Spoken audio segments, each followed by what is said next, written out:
In segment 4 of chapter 3, the book discusses how each subtype of neurotransmitter receptors has a unique pattern of distribution within the brain.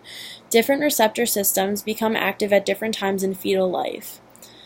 The number of any type of receptor remains plastic into adulthood, so seasonal and daily the number of receptors can vary.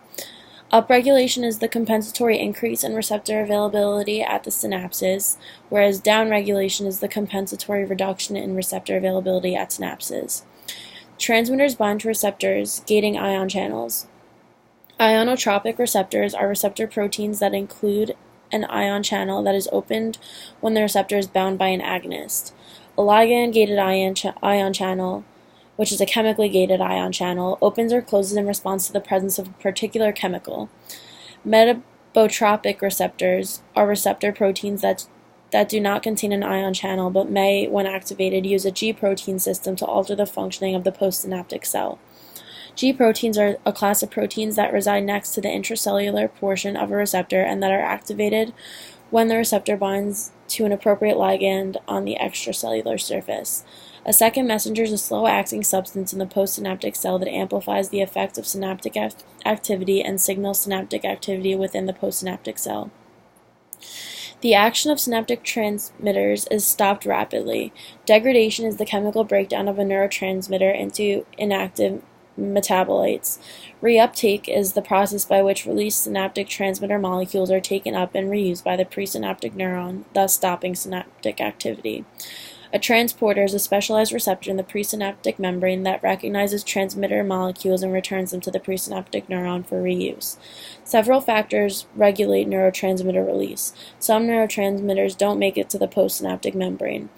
Autoreceptors are receptors for synaptic transmitters that are located in the presynaptic membrane, telling the axon terminal how much transmitter needs to be released. An axodendritic synapse is one in which a presynaptic axon terminal synapses onto a dendrite of the postsynaptic neuron, either via a dendritic spine or directly onto the dendrite itself.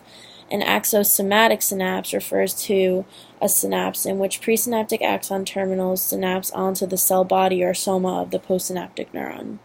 An axoaxonic synapse is one in which a presynaptic axon terminal synapses onto another axon's terminal. A retrograde synapse is a synapse in which a signal, usually a gas neurotransmitter, flows from the postsynaptic neuron to the presynaptic neuron, thus counter to the usual direction of synaptic communication. Dendrodendritic synapses are synapses in which a synaptic connection forms between the two dendrites of a neuron.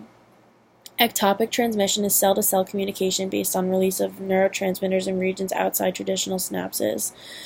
Varicosity is the axonal swelling from which a neurotransmitter diffuses in a non-directed synapse. A non-directed synapse is a synapse in which the presynaptic and postsynaptic cells are not in close apposition.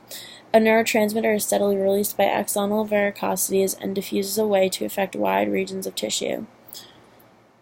Neurons and synapses combine to make circuits. A neural chain is the simplest neural circuit in which neurons are attached linearly from end to end.